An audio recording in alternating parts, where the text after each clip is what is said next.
The Phoenicians in their day built a vast empire, stretching across the Mediterranean.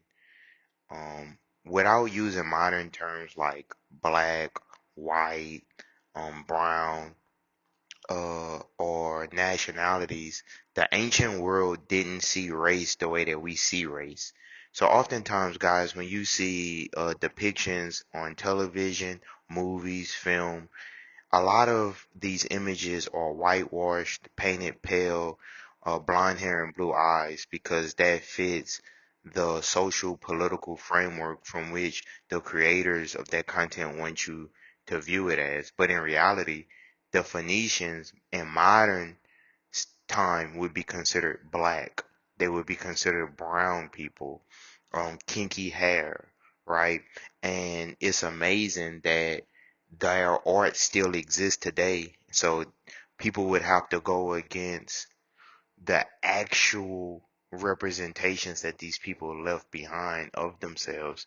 And Europa was a central figure in Greek mythology, and she was said to be a Phoenician princess of African origins. So it's just So yesterday, um, I did a video discussing the pre-Renaissance era of history, and basically I was concentrating on how the story is told. Today, what I want to discuss is how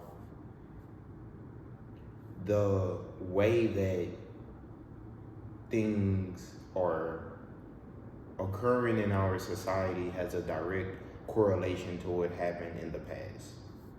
And that's either true or it's false. So before I get into my discussion, I would like to pose a question. I'm going to start with a question, and then the video is going to dive into trying to answer that question. So my question would be, why is it that around the world darker people are mistreated? The darker our skin tone is, the more we are mistreated around the world. Well, in order to answer that question, we would have to get into history. And we would have to get into a little bit about psychology, group thought, how we think when we're in groups. And I think that that's very interesting. So, first of all, I would like to say that I don't think anybody should be mistreated. I don't think anyone should be mistreated. Okay? But since this problem affects people who look like me, it's my job to try to address the problem to create a better future for other people who look like me into the future, to try to produce justice. So I've come to the conclusion that prior to the Renaissance, non-white people were ruling Europe, and they had a stronghold in key areas from Baghdad to Cordoba, Spain, to Alexandria, Egypt, and even as far as France and certain areas. The farther you go back, the more things are either purposely hidden or made to seem sketchy. So first I'm going to talk about iconoclast and iconoclastism. So iconoclast is basically someone who destroys images, right?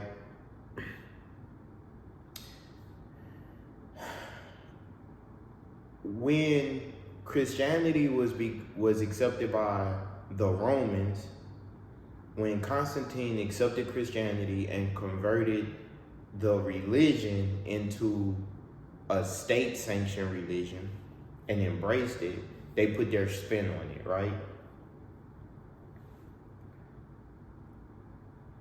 The Romans went from persecuting Christians to realizing that they were creating martyrs, and they decided to join them, right? As the old phrase goes, if you can't beat them, join them.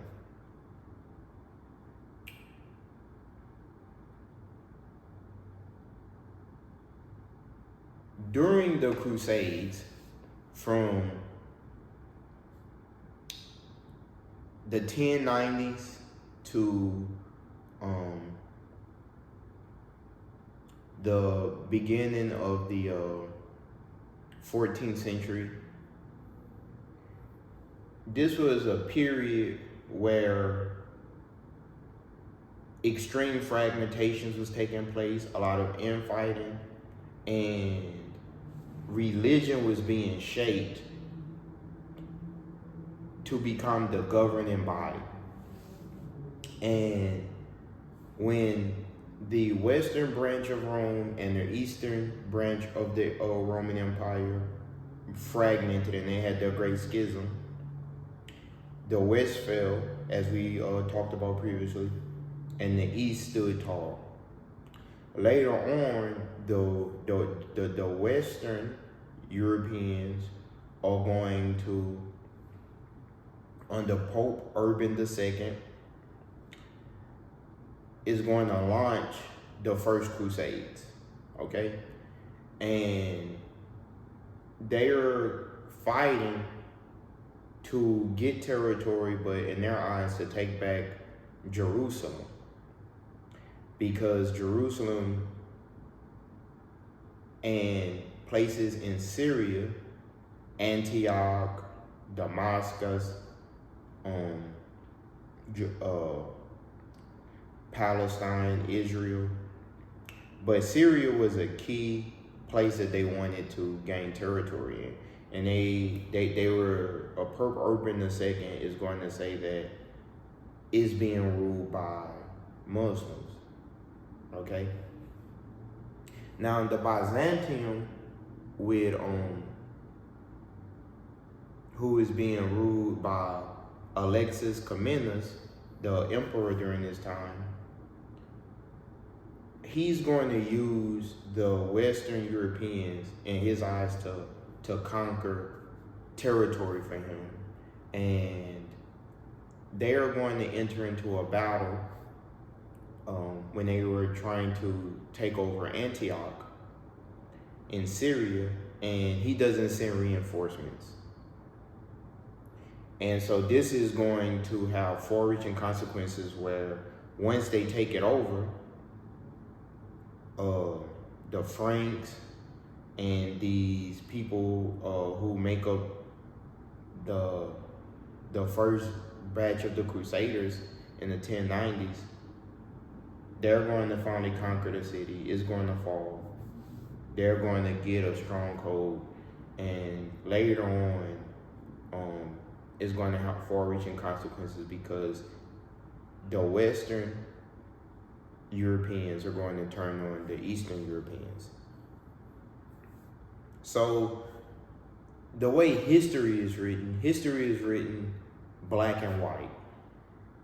The story is white versus black. But the deeper you get into history and you start to follow these stories, that wasn't always the case. Okay? That wasn't always the case. So later on, racism is going to rise because of many things, but mainly because non-white people are ruling certain areas in Europe. In Cordoba, Spain, and in Andalusia, you have the Moorish Empire in North Africa. You have the Abbasids. You have these different names of these different people, these different groups who all follow Islam. What the Europeans are going to do successfully is they're going to take advantage of differences. So within the Muslim or Islamic religion, they had a great schism, just like the Christians had a great schism. Their great schism is between the Shiite and the Sunni Muslims. And it falls down to what happened during the time of the Prophet Muhammad. Okay. You have people who believe that they should rule because of when Muhammad dies, it said that he didn't leave a true successor.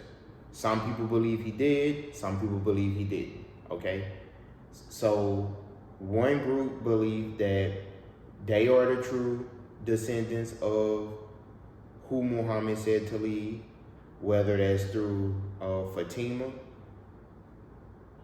who is said to be the Prophet Muhammad's daughter, and some people believe that they should lead because the true successor was Ali, who is the brother-in-law or son-in-law to the Prophet Muhammad. Okay? So the Europeans are going to exploit this. Okay? They're going to exploit the difference between the Sunni and the Shiites. And in exploiting this rift between them, they are going to turn one side against the other. And so this is really how people lose power, because it's a lot of infighting going on, and small minute differences are used to divide and conquer. A lot of the Europeans became enslaved by the Turks at the time, and they was called Janissaries. So Janissaries were trained, they were taken as from Serbia, different places in Eastern Europe, Russia, Islamicized, taken from little boys and raised to be military personnel for the Sultan. They were paid a salary, and they were a part of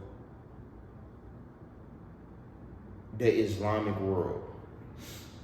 So this is something that's also not discussed in modern media. When you see conversations about Islam, they always point to Saudi Arabia, but they never point to people in Serbia, Eastern Europeans, to this day practice Islam. Okay? And this isn't a conversation to say what religion is bad or what religion is good. That's not the point of this conversation. This point of conversation is to say that previously, racism was not the dominant force in the world. This is something that rose out of what was happening between the Dark Ages and the Middle Ages to the current time. So eventually what's going to happen is that due to all of this infighting, the different caliphates are going between Iran, Turkey, Syria, North Africa, Egypt, Morocco, Spain. They're going to start dividing kingdoms up. Then they are going to start breaking up into these subgroups, and then there's going to be a lot of infighting. Meanwhile, the Janissaries are learning the art of war, right? And so I believe and this is just speculation, that the reason that Europe was able to gain such military prowess was because Europeans learned a lot of things during that time where they were forced to serve under the Muslims. And eventually the military arm is going to fall out with the sultans, and eventually they're going to break off, right? Then we're going to see the rise of Catholicism. Catholicism is going to be a unifying religion that unifies Europeans. And then going back to iconoclasts, what they're going to start doing is they're going to take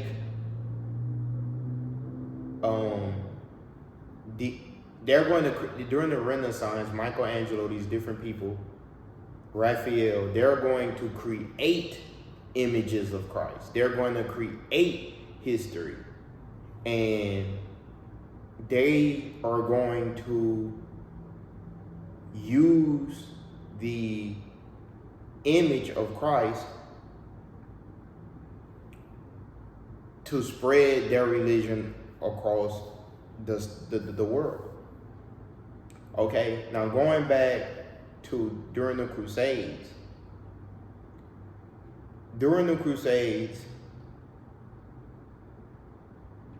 they had a battle. And in the battle, it seemed like the Christians was going to lose. And it said that the cross was used to inspire them to win the battle. And it was almost like mysticism. It gave them power. And it's a phrase in Latin that basically means, in this sign you will conquer. And Christianity is then used to become a conquering religion, a religion where it's going to become the political unifier. Now, why is this such a big deal? I'm sorry, it's a fly that's flying around here. The reason why this is such a big deal is that if I could kill this fly, that would be awesome. The reason why this is such a big deal is because the Europeans were speaking many different languages. The Europeans were fragmented. They had many different religions. And so Catholicism is going to be used as a unifying factor. Now, in order to get them to follow this, many Europeans are going to die by the sword. People like John Wycliffe, Joan of Arc, later on, right before the Age of Discovery, so many people are going to, Europeans are going to be burned at the stake for not adhering to the Pope and not adhering to Catholicism. And even within the high-ranking orders of Catholicism, and this is the period known as religious wars in Europe, they are going to fight one another. At one point in time, they had 3 different popes, and they were all fighting to rule. At different periods in this time frame, popes are being kicked out of Rome and kicked out of France, and so it was a lot of infighting. And so later we're going to get, once they consolidate enough power and going towards the Age of Discovery, when Ferdinand and Isabella drives the last of the Muslims and defeats them and pushes them out of Cordoba and make them start paying tribute to them, push them back into North Africa, they're going to pass something called the Alhambra Decree, where they are going to kick Sephardic Jews out of Spain, and they are going to create, they're going to make Catholicism the official religion. Now with this, they're going to create the Inquisition, and the Inquisition is going to basically enforce the belief of white domination. They then come out with a blood quantum law that says that basically you have to be non-white in order to hold power. So now when we look at the current structure and you see white dominating all areas of activity and non-whites at the bottom, a lot of this originated in Spain. And so if you don't understand history, then a lot of things that goes on would not make sense. Later, when Hernan Cortez comes to the New World and conquers the Aztecs, he's going to bring people from Africa to the Americas, and they are going to implement this new system of government that started in Europe. Okay, and they're going to create this caste system with white at the top and all of the different variations that you could be, and the darker you are at the bottom of this caste system.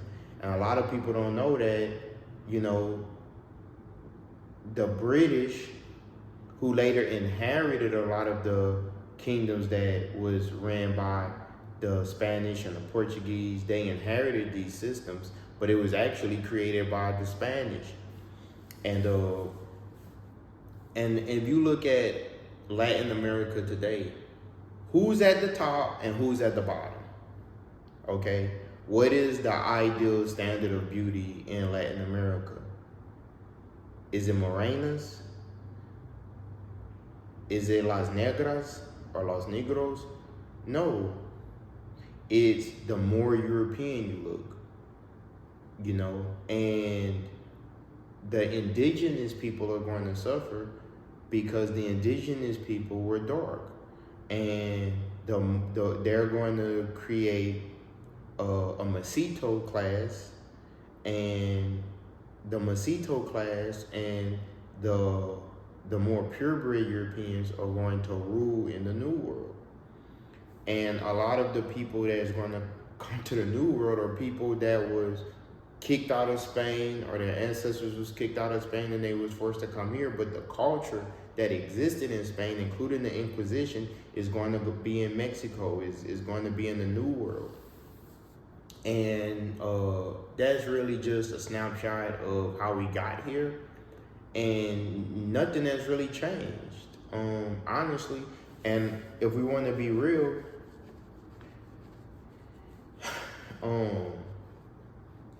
in the world right now, to even talk about this is considered almost like taboo. But the status quo and the mistreatment of people continues. And that's not to say that darker skinned people don't mistreat each other, because they do. That's not to say like indigenous people and these people don't have infighting. They do. But going back to what was going on 1,000 years ago, this stuff was taking place 1,000 years ago, where different people was infighting. And that's how the Europeans came into power. But now what do we see? We see that the ruling classes are infighting. You know, you have people storming the Capitol. You have the same like deportations and these things going on. And a lot of people, what they're trying to do is, many people want to be as close to white as possible, because the closer you are to white, then the safer you are. But the problem with that is the people who created the system controls who's seen as white, right? So it's just very interesting. And then you have a beef between the Anglos and the English speakers, when I say the Anglos, and those that speak Spanish, you know. And the problem that a lot of the people who could be white in Latin America, the reason why they struggle in the United States is because the roots of their culture is black and are Africanos, because the black people were transported to Latin America Brazil, Colombia, Central America. So a lot of the indigenous people were considered black. If you look at pictures in like Chiapas, Mexico, of the Mayans. The Mayans had dreadlocks, but it goes back into like a lot of these figures that existed. They did not have accurate portraits of them. So this is where in a Renaissance meaning rebirth, this is where Michelangelo is going to be very talented, and because they are going to anglicize all of these images. Now, why is that important? Because it's just like today. A picture is worth 1,000 words. So back then, people were illiterate. A lot of people couldn't read back then, and then you had all these different languages. So these images were used to communicate a message. And the reason why I bring this up, because the way that we view the world controls our behaviors. How we look at ourselves, how we perceive ourselves, has a huge impact on how we behave. A lot of times what I started to question is, why are people okay with being mistreated? And I think that it comes down to self-esteem. I think that if your self-esteem is adequate, you're going to fight not to be mistreated. But if your self-esteem could be belittled, you think that you deserve to live less than. It's so much poverty in the United States, poverty in the Caribbean, poverty in Central America, Latin America, poverty in Africa, poverty in Europe. There's a lot of poverty in Europe. Like, why is Eastern Europe poorer than Western Europe? It goes back to the stuff we're talking about. You know what I'm saying? And this is either true or it's false. Now, some people are going to watch my videos. They're going to try to probably comment and say, you don't know what you're talking about, or this and that. Listen, one thing I want to say about that is, having strong opinions doesn't equate to necessarily being true. I'm not here to convince you or make you to believe what I believe or make you know what I know. I couldn't possibly do that. I don't even want you to agree with me. That's what you have to understand. I don't want anyone to agree with me. I don't want anyone to watch this video and say what he's saying is right. I don't want you to follow me, okay? I'm not your leader. I don't want you to follow me. I'm not part of any group or anything like that. I'm just sharing my opinion on things that I've studied and things that I've learned. Now, some of the authors I tell you to go research, look into John Merriam from Yale University, The History of Modern Europe. Look into Thomas Abridge, The Crusades. Look into Bernard Lewis, The History of the Middle East. Look into Stanley Poole, talking about the Moorish Empire in Spain and Andalusia. Those just a few sites that you can go to, prominent people, and all of them were educated in Europe, except I think for John C. Merriam, but he taught extensively about Europe and things of that nature, France, the French Revolution, the history of Europe. You know what I mean? H.G. Wells. Go look into some European scholars talking about this, okay? Because I don't want anybody to come on my video saying like, oh, I made this up or this and that. No, this is what the Europeans said. This is what they said. They said this. You know what I'm saying?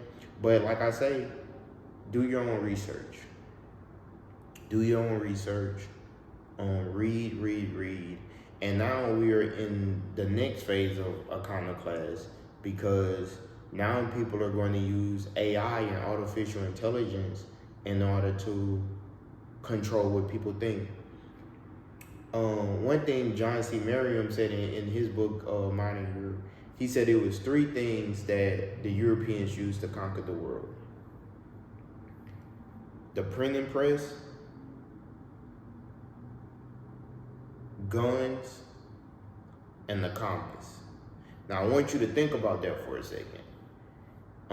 Now the printing press was used to spread propaganda, to spread their view of the world. They owned the first publishing houses. They were able to mass produce the knowledge that when they finally conquered the Muslims who were holding all of this knowledge that once belonged to the Greeks, right? When they finally got this information, they was able to reproduce it. And then that's where you get the Renaissance, right? Then they got the compass between the same Muslims and the Chinese. They were able to take variations of the compass, and now they're able to sell to the Americas. Now they're able to sell to the Philippines. Now they're able to sell to Hispaniola, you know, and you know, I would encourage you to go read the Diary of Christopher Columbus.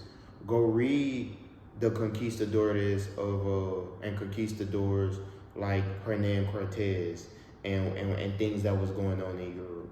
Read actual Bartholomew de las Casas.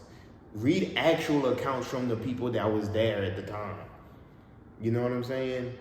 Like, don't watch a video online and think that because you watched the video that you got it all. And even if you read the text, we're in a process where, you know, government officials are burning books. And I want you to think about something. This is going to be the last stars.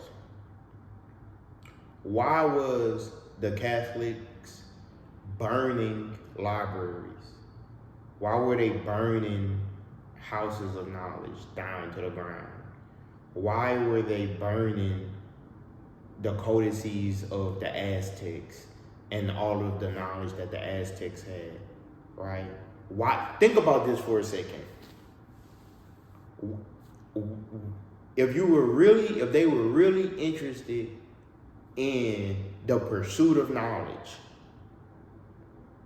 why would you burn libraries to the ground? You understand? So I think that people think that these conversations are not important, but going back to the question I would ask, the final question I asked, if it was really unimportant, if what you think and what you believe and how you perceive the world is really unimportant, why did the ancestors of the people who created this system burn libraries, burn translations, and why were people being burned at the stake based on what they believed? Why did the ancestors of the European Americans and the Europeans in the Americas leave Europe, and they say for religious freedoms? So if it was really unimportant, why would so many centers of knowledge and education be burned to the ground? Peace. Europa is a significant figure in Greek mythology, known for being a Phoenician princess from whom the continent of Europe derives its name. Her origin story is quite famous. Zeus, captivated by her beauty, transformed himself into a magnificent white bull.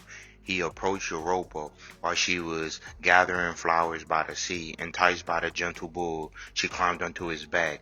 Zeus then swiftly carried her across the sea to the island of Crete, where he revealed his true identity, and they had several children, including Minos, who would become a legendary king of Crete.